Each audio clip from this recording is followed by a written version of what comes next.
Hello, I'm Lottie and welcome to the Rogue Monkey podcast. Welcome to the 99th episode of the Rogue Monkey podcast. My name is Kevin and I host a show that brings you a regular dose of inspiration and motivation from guests who share their insights from their journeys to help you on yours. Today we speak to Lottie Unwin, founder at Upworld and Brand Hackers. I met Lottie at a conference last year on the west coast of Wales, and the community she has built, Upworld, is somewhere I have no doubt creative marketers from around the world will be drawn. It's a place for curious and ambitious minds, and certainly somewhere I would place myself. One line that stands out from our conversation today is this: fundamentally, if we are doing three things badly, stop and do one thing well. It sounds obvious, but how many businesses, whether they're small or large, are spread too thin on their strategies and end up achieving none of their objectives? Whether you've got a side hustle, you're looking to market yourself and grow, or you're an established business and you're looking for some fresh insights, our conversation today will hopefully give you something to take away and utilise. Lottie is hugely passionate about what she does, so be sure to connect with her straight after the episode to keep up with all the amazing things that she's doing in the marketing space. Make sure you hit subscribe however you're joining us today, and please drop us a comment after you've listened to our interview, as we would love to know what you thought. So here we go with episode 99 of the Rogue Monkey podcast and our conversation with founder and marketing legend, Lottie Unwin. Hi Lottie, and welcome to the podcast. How are we doing? Really good, thank you. Thanks so much for having me. Well, it's taken us a little while to string together, but based how turbulent 2023 was, and we were just talking about how 2024's a renewed sense of optimism, I'm glad we're doing it now and looking forward to a positive year ahead. Maybe fate played a card in making us fail to meet diaries for 6 months so that now we can, start the new year on a good foot. Well, obviously, we've got a lot of people I know in your community that engage in all the different things you do. But for any of our listeners and viewers that have not come across you before, can you just give us, I guess, a little bit of an intro and a bit of context to what your world looks like? For sure. So I am obsessive about marketing. I think it's ultimately the most fascinating commercial art. And I love doing that with small businesses because I think that budget constraints and the pressure to think entrepreneurially is really interesting. So I run two businesses that kind of sit under this umbrella of all things startup marketing. One is called Upworld, which is a community for people in marketing. So you're the only person in your business, you're reporting into a founder, you need a support network for practical advice, you need someone to have a laugh with, you need somewhere to go to say that you've had a hard day. There's a community called Up Club that you can become a member of. We also do lots of recruitment, so helping amazing talent find kind of jobs that they never knew existed. So those jobs that you see and you're like, that's not what I thought my next step was going to be, but I'm so fired up by that. So that's Upworld. And then I run another business called Brand Hackers, where we run fractional marketing teams for brands with big dreams. So we work with founders, there's 11 full-time in that business, and we work full-time with founders in growing their businesses, just doing their marketing work for them. So that's kind of me like a professional nutshell. And then personally, I'm a diehard CrossFitter and very passionate about mental health and very passionate about the power of LinkedIn. I guess those are like my three. Put me on a soapbox and I'll talk about mental health, CrossFit, or LinkedIn. Well, the metaphorical soapbox has arrived, so we're gonna pull on a few of those threads. And I think the thing I'm curious about is my day job. I work with a lot of professional athletes, and I track their journeys back. Where did it all start? And actually, it's often seeded long before they first ever take a paycheck or work in the professional role with a title. So, where did this kind of passion emerge from for all things marketing, but working, I guess, with founders and all those sorts of things? Where did that kind of seed first get sown? It's such a good question. I think there's a few moments. So when I was really little, I think a great question for this is what did you used to do to play as a child? I think so much of our stories are rooted in how we played, and I've stolen that from the School of Life. I was asked it on a course and I just obsessed over it as a question. And my play was that I would build worlds. So if the homework task was to make a poster for a school, I remember this vividly. I don't know why I was making a poster for a school. I made the poster, but I wrote the curriculum and I made the floor plan for the school and I wrote the textbooks, and I kind of came in on Monday with like the full paperwork to launch a school. And it was this, it was just a real joy in curation. And I was a very sociable child and quite demanding, but incredibly happy on my own when I was deep in these projects. And I think that desire to make stuff has been a very clear theme for me. So I've always talked about running my own business long before I knew what that was. And then the marketing bit was a kind of later stage realization. So I thought I wanted to be a journalist. Did lots of student journalism. Realized that I was actually not a particularly good journalist. Like my grammar and sentence construction is lacking, to say the least. And was not good at that, but was really good at running a team. So I got kind of worked my way up in a student newspaper. So I was editing sections and then was editing the paper as a whole. And I had a real skill at getting 250 volunteers to produce content, so articles and photographs and illustrations and stuff, in a particular tone. And I kind of realised that was leadership and it was branding, because I was building a brand by communicating a vision and a message to them. So that was like a little thread. And then I just fell into, that was the thread that made me think I'll apply for some marketing grad schemes. I applied for loads of management consultant stuff and got rejected from all of them. So I kind of found myself in marketing because I was rejected by management consultancy. But I just fell on my feet. It just so quickly felt like the thing I've always wanted to do. Well, something I wanted to ask you about is hurdles. And I think a lot of people we've had on the show talk about adversity in whatever form it's hit them. And you kind of brushed over it a little bit there, but actually the fact that you had a whole process of going through applying for consultancy after consultancy after consultancy and just getting turned away. Let's talk through that a little bit, because that builds in its own way resilience, but it also gets you comfortable with the concept of applying for something with no guarantee that you're going to get a result at the end of it. We can. I have had incredibly little adversity in my life. So I want to caveat this by saying I grew up in like a very privileged, not like silly privilege, but like I was incredibly comfortable. I went to private school. I went to Cambridge, but I was like groomed for Cambridge. I was groomed for Oxbridge applicants from when I was like 10. I honestly think I was like on a spreadsheet as kids who are going to make, who are going to hit our Oxbridge quota from when I was like 8 to 10. So, literally no surprises that I got that place. I got some resilience for sure from that whole process. So one, going to a university where everyone else was actually way smarter than you because they'd got their place from merit, and I'd got my place by being taught how to think for an Oxbridge interview from when I was a child. So that was a great learning curve. And then, for sure, like I had my first experiences of failing at that time, and it definitely built resilience. But I feel like I owe it to the world to be very grateful for what I do have and not commiserate like my quite minor adversities. Like I don't think anyone has an easy life, but I've been given an amazing platform. It's interesting, isn't it? Because the tools, if you like, that gave you through those early years takes you up to, university and postgraduate applications and all those sorts of things. How much of those early years contributed to the skill set that allow you to do what you do now? Because actually the day-to-day operations of running a business, I feel it's almost like that the finish line almost feels like the start line, as in you get told, well, you've got to do this, you've got to do this, you've got to do this. You get there and they go, oh, by the way, now we've done our bit, over to you. And you go, what now? Oh, yeah. And suddenly, so how's that played out? So my dad works in film and TV, like TV, film and theatre, and walks to the bottom of the garden every day where he has a shed, like a kind of home office thing, but it is a shed with a heater at his feet, where he writes. And he has done that every day, mostly 7 days a week for my whole life. And he gets something made every few years. Like literally rejection after rejection after rejection. And yet he takes his coffee to the shed every day.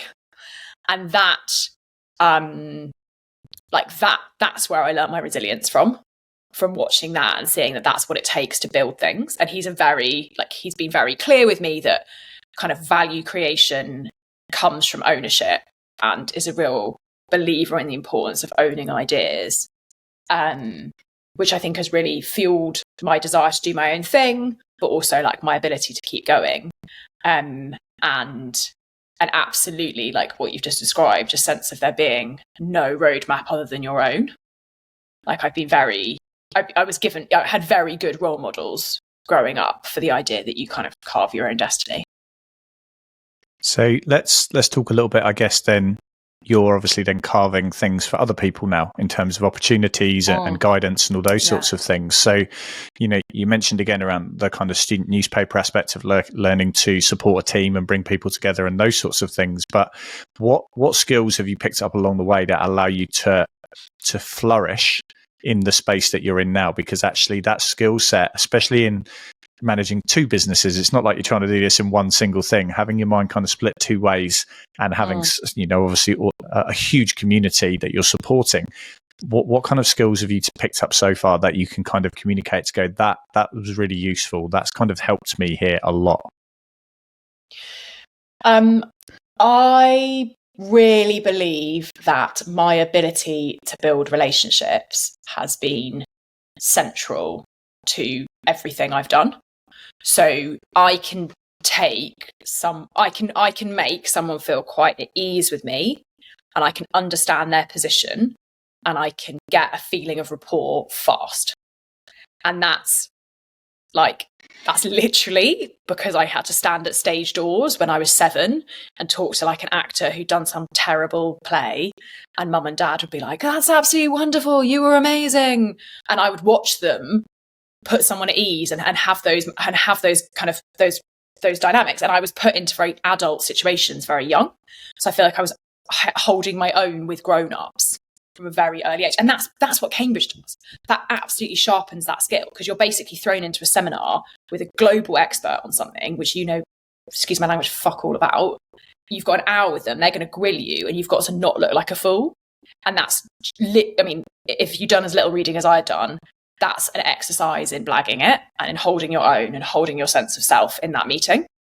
So I think relationship building is absolutely central and has been really important, and is how I have built the amazing team. I've got the level, like the quality of the people that work for me.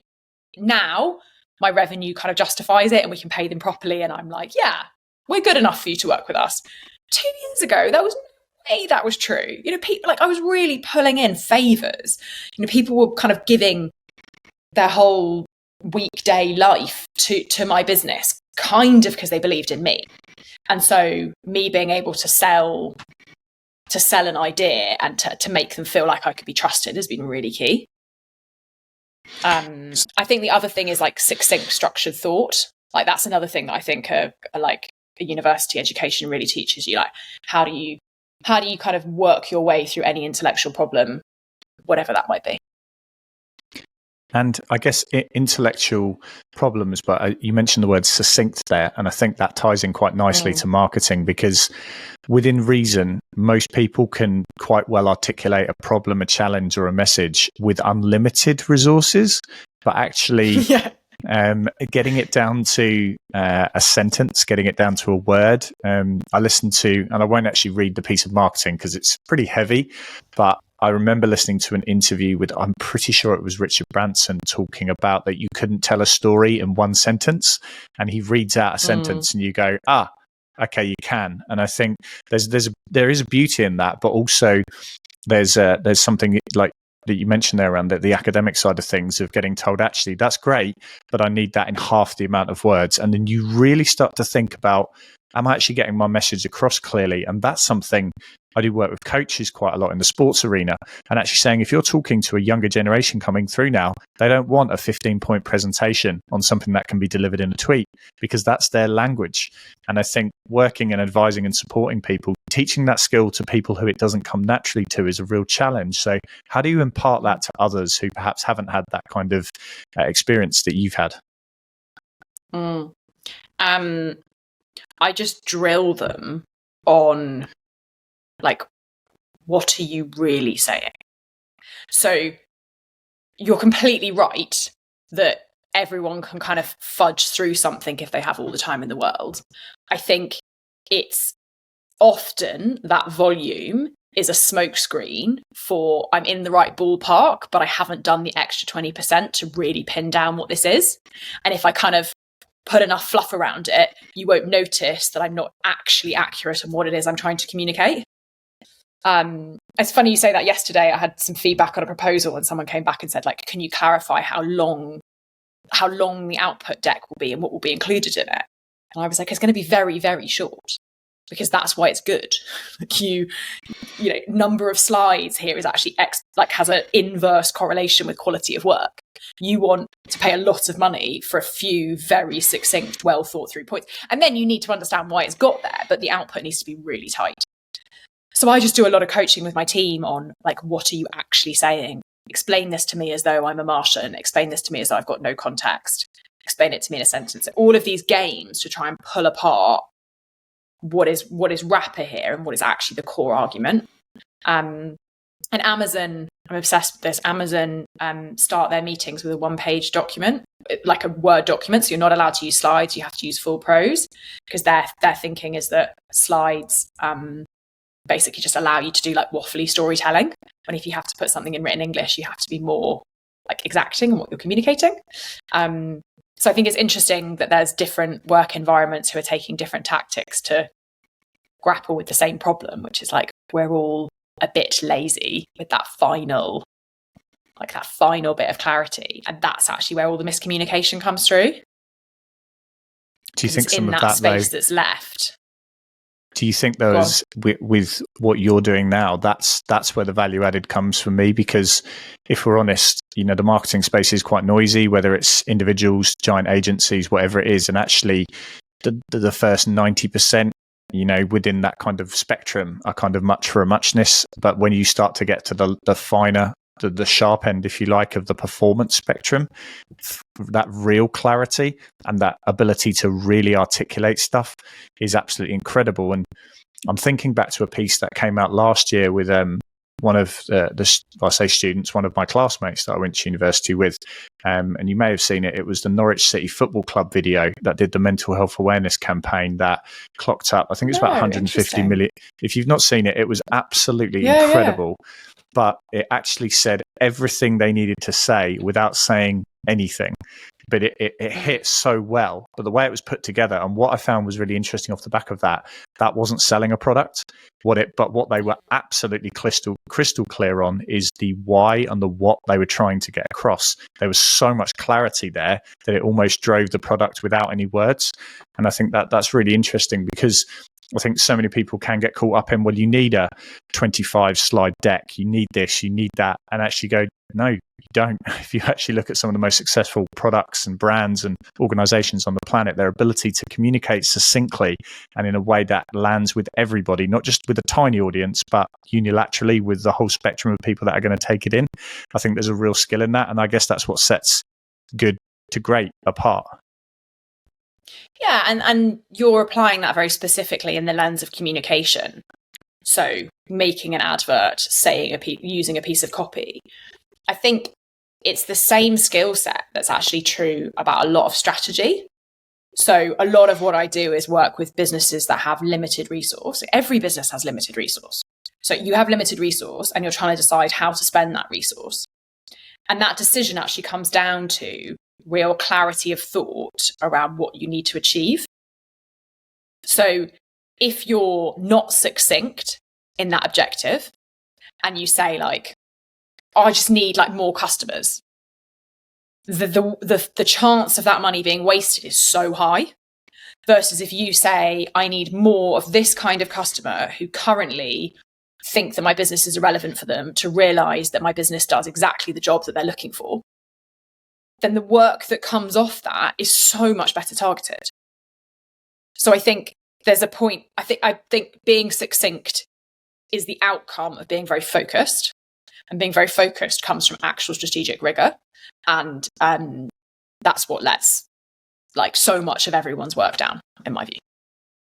So obviously there's a process there of finding out what works, what doesn't, having your procedures and your practices in place that you know are successful. How do you blend that, and especially in kind of the digital marketing space, with such a quick evolving space, if that makes sense, in the sense that there are new platforms emerging, there are algorithm changes at the drop of a hat, there are all of these things, and again, I guess specifically from a content point of view, but how do you, I guess, balance the trying to get in thorough practice and process blended with the ability to be dynamic, change, and think of different ways of doing things as the market, I guess, changes so quickly? Because some people really struggle with that. Like, they just take the single piece of content or a single message, whether it's a sports team, a high performing business, whatever it is, and they put that on Twitter, Instagram, LinkedIn. They put the same thing on there with no level of understanding that actually they're all unique.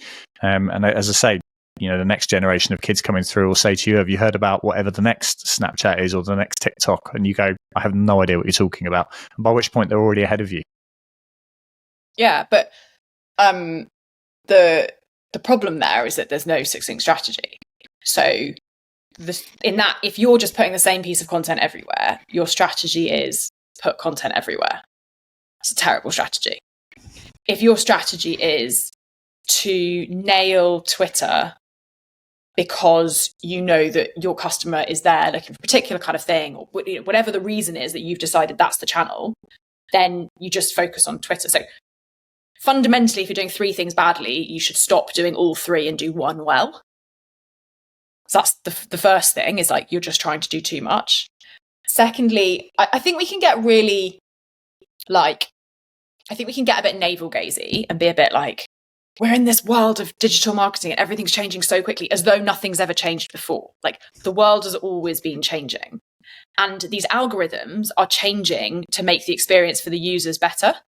They're not all to try and make the platform make a bit more money. Like, those are their 2 goals. The only reason you change an algorithm is ultimately to make more money. And most of the time you do that by improving the experience for your user. So if you just remain focused on what do my users want, and therefore really succinct in understanding of what the job that piece of content is trying to do, then you'll make good content. If your strategy is bad and you're just putting content up, your content will be bad. Okay. No, I really like that, because I know, again, we were chatting before we started recording about what were going to be those golden nuggets and pieces of information. And that right there, I'm sitting listening going, anyone who works in any field probably has to use some form of social media or marketing content. And right there, they've gone, I've never thought of it like that. And actually, I guess that's the whole point of this show. Just think about the audience. Social media is no different. Like, in the Victorian times, you'd put a billboard, you'd go with your PVA glue pot or whatever it was, probably like horse bone, and you'd paste up your poster. That is exactly the same as what we do now. You're just getting eyeballs. And we've suddenly lost the plot because it's on the screen, and we've all forgotten that all we're doing is putting stuff in front of people. So if it's bad, if the messaging is bad, and if it's not engaging, that's not going to work on a poster. That's not going to work on a TV ad. That's just not going to work. So I think we need to stop. Most of us are not privileged enough to be in a position where we really need to worry about massaging an algorithm. Totally get it if your media budget's if you're spending 100K a month on meta ads, you need to know your way around the algorithm, for sure. If you're posting organic content, or you're spending a couple of £100 a month on this stuff, you only need to worry about being engaging. I think there's stuff up the food chain that we don't need to worry about until we're bigger, that we all spend a lot of energy getting in knots over. Okay, well, there's some fantastic bits there that we've already picked up on. There's a few things I want to dive into, and that I guess is for you and your experience so far. Where do you see the spaces that you work in moving forwards in the future? What's your ambition for, whether it's growth, whether it's more engagement, whatever it is? But how do you see your vision in terms of your journey and the communities you work within moving forwards? Certainly over 2024, shall we say? Yeah. 2024 feels like a good year. It feels like there's momentum again. People are making decisions. last year, everything was just stuck in this stasis. So I just feel like there's a year of a bit of risk taking and a bit of energy. And I'm really excited to, do some fun work with partners, because last year didn't feel that fun. I think bigger picture, there's kind of two themes that I think are really positive. So one, within the world of marketing, I think we are learning that performance marketing isn't the solution to everything. So over the last decade, we've gone from not being able to measure any marketing to an addiction to Meta, and like every business's marketing model basically being, well, like I turn on my Facebook ads, I get revenue, the end. And the algorithms have changed and cost of living and all of that's got harder. And so we're now back in a space where we have to like re-engage brain, and marketeers are struggling with it because they're like, what? I can't use my Meta drug anymore. Like, I don't know how to do this. And we just need to do what the industry's done for aeons before that. So I'm excited by marketing getting back to the understanding of brand building, kind of weaning ourselves off our addiction to PPC and Meta ads, and trying to, like, and the challenge of having to really think again in a holistic sense, irrespective of how small your budgets are. So that's one thing. And then in community building, like, this has been a post-COVID thing, but COVID taught us that community matters. COVID was terrible for most businesses, apart from PPE manufacturers and communities. Like, we were literally the only people that came out of that rosy. And that's because we felt lonely and isolated, and we were disconnected from our local communities. And there was just so much uncertainty that I feel like the Western world kind of woke up, and I really felt it. I'd kind of been this mad woman going on about community before that, and suddenly everyone wanted a piece of what I was doing. And that, I think, is sustained, and I'm really optimistic about that in terms of what it means for society. And we were chatting before about like the quite terrifying stats for what might be happening to swimming pools. Like, I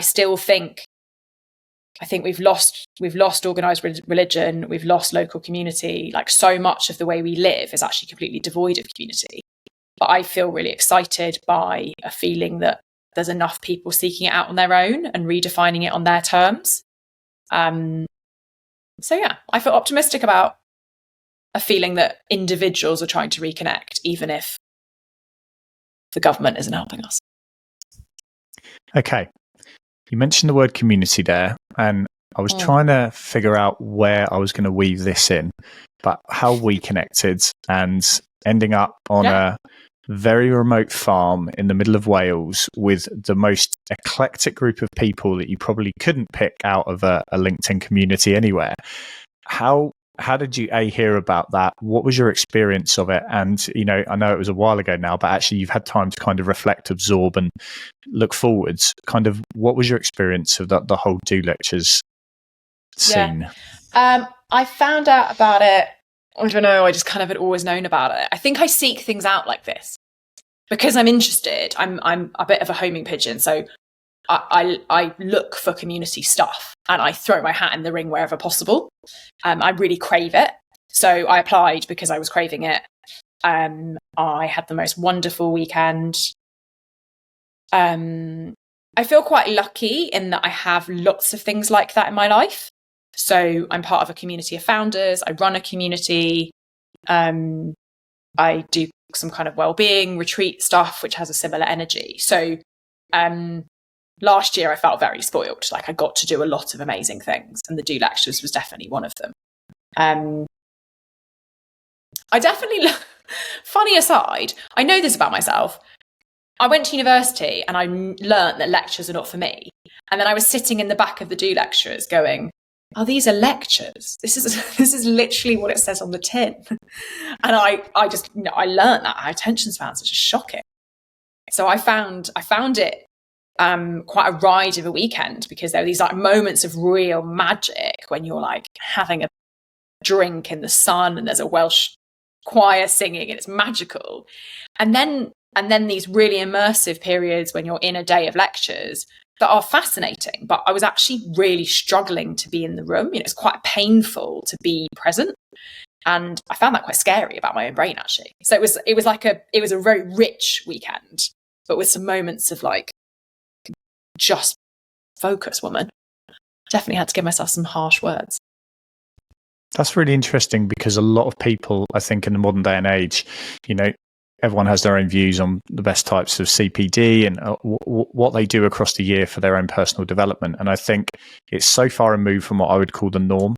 And whether that's, a wellness retreat, an education retreat, a sports retreat, it doesn't overly matter. I think getting in a space that's a very big step removed from the norm for you is really, really healthy, because like you say, you can get into this point where you're almost on this treadmill of, right, I've got to do this and I've got to do this. And, we might touch on the kind of the mental health space of actually, is that a healthy thing to do? Or actually, is it okay once in a while to press pause and just go somewhere completely different with people you don't know, strike up new conversations, and suddenly come away and go, oh, I didn't realize that, or I didn't know that about myself. I've always come back from it feeling like I've learned something about me. Yeah. It's how I learn. And I'm really comfortable with that. Like, I don't learn from books. Really. I do I'll read 2 or 3 things a year that I go really deep on, but I'm knackered. My job's exhausting. Like, I read for other reasons, and I don't learn from online courses unless they're really interactive. And I run courses and I really think about how I can move away from that.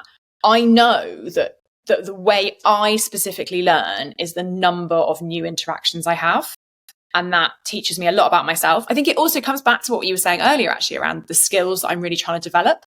It's kind of interesting that maybe I'm doubling down on those skills, because I seek out opportunities to practice relationship building and to test those muscles.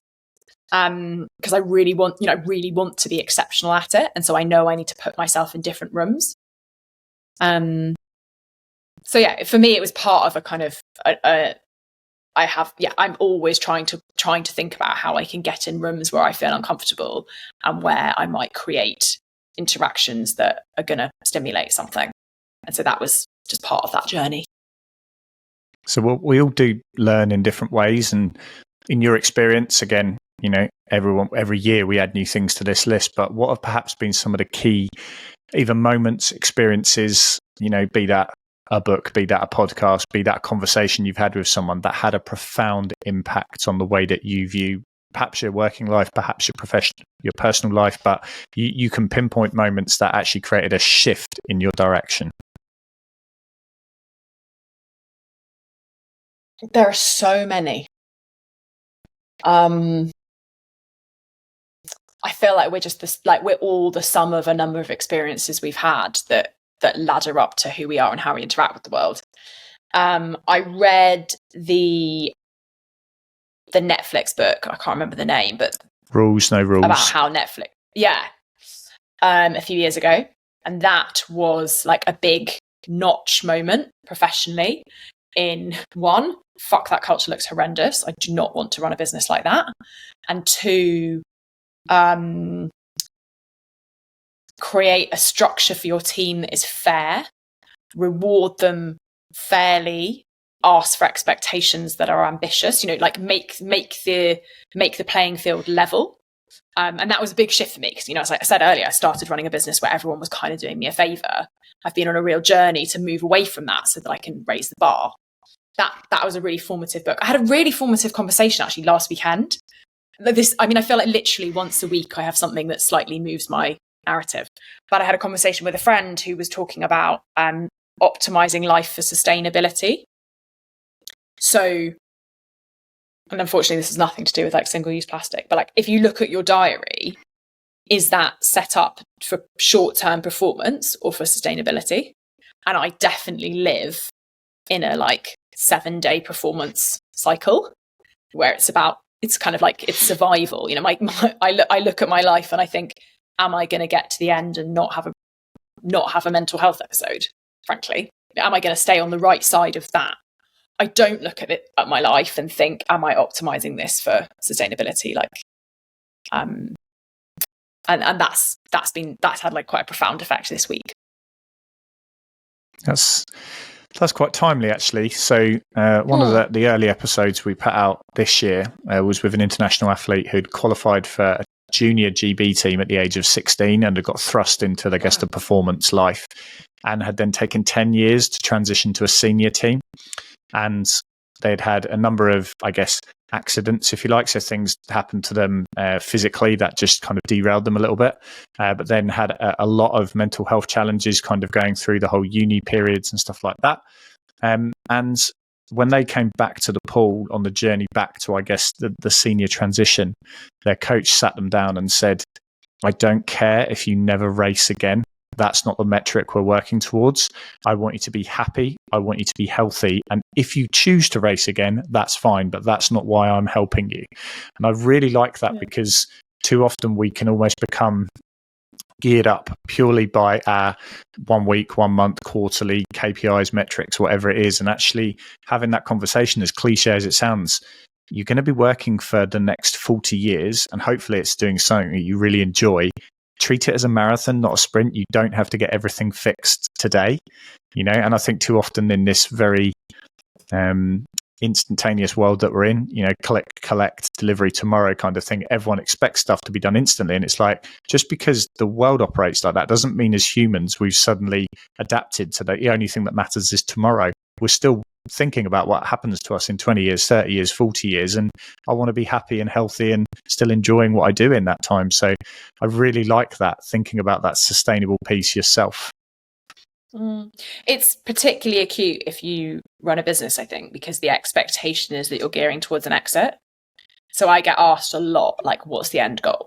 I'm like, what do you mean, what's the end? Like, there's no end goal. I have a job I love. Like, I'm not doing this for a deadline. I have no investors, which means I'm fortunate enough that I don't have to plan towards a deadline.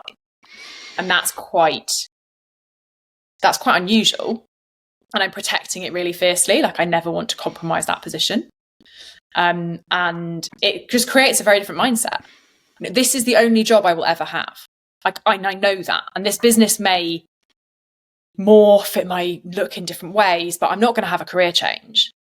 I'm doing a thing I absolutely love. And therefore, this has to work commercially, it has to work from a brand perspective, it has to work for me for a long time. I don't think I'm there yet. Like, I say that as though I'm like living this perfect balanced life. I'm not. I work really unsustainably hard. But I think it's a really interesting guiding principle. Okay. Now you're very much part of an incredible community. And, in my own ways, I reach out and try and network as much as possible. As a shout out to anyone else out there, so who's your guiding light, or a number of people that on your journey so far you've gone, they were really helpful, they were useful to connect with on LinkedIn or follow on Instagram or just watch a YouTube video or a TED talk? Are there any people like that you look up to? Millie Tamati runs a community called the Generalist World. And I think what she's doing is so interesting. I think she's just creating the term generalist. And I can say, I'm a marketer, I'm passionate about marketing. I think there's a load of people who don't identify like that and say, I'm not anything, I'm a generalist. And actually that's the language that really resonates with them. So I think what she's doing to coin the term generalist and to create a real sense of like celebration of that and like a value system for like the Swiss Army knife profile is really cool. And she builds an amazing community that anyone who is hearing this and thinks, yeah, I am a generalist, they should get involved in that. Okay, fantastic. And then from other people looking to connect with what you're doing, I think there's so many different ways, but obviously I know you're a LinkedIn specialist, so we'll make sure we include... I'm a LinkedIn fan, yeah. Lottie Unwin on LinkedIn, that's the way to find me. Send me a DM, I love the chat. Great way to meet new people. Fantastic. And I'm not sure when our paths are going to cross next, but I do think for a lot of people, just staying connected with people and actually going, I'm not sure where this journey is going to go, but I think, that's what I try and do with the podcast. Is we were again talking about this before we started recording, is I have no idea where some of these conversations are going to lead, but I've sat in a room 6 months on, a year on from some of these conversations with people going, how have I ended up here? And actually it is that little reach out and things like that. So anyone who's listened to this and gone, actually there's some threads that I'd really like to pull on, please can I ask you to reach out and connect with Lottie? Because do it.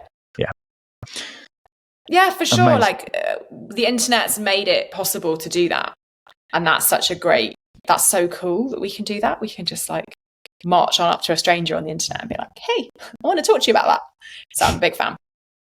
Well, we'll make sure we include the links to everything in the show notes as well so people can follow up straight away. But Lottie, I'd just like to say thank you so much, because I've really been looking forward to this chat, and it's a lot of people have these ideas of what they want to try and do in their head, and sometimes taking the first step and where to look and where to find a community of support is one of the hardest parts. So I'm really glad we've been able to kind of dive into that today. So thank you so much for your time.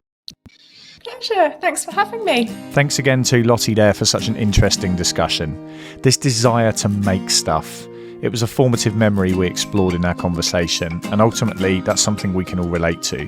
That inner drive as a child to do something. But then this ability to build and maintain relationships as well. It is all about human connection and community, and that holds true for so many different fields. Certainly lots for us to take away from that conversation. You can connect with Lottie via the links in the show notes. Upworld is an incredibly vibrant and interactive community to be part of, so please make sure you check that out as well. And again, we've linked that in the show notes. Make sure you hit subscribe however you're joining us today, especially as our next episode will be our 100th episode. Stay tuned, as that will be dropping very soon. I hope you have a great week, and thank you so much again for being part of the Rogue Monkey podcast community.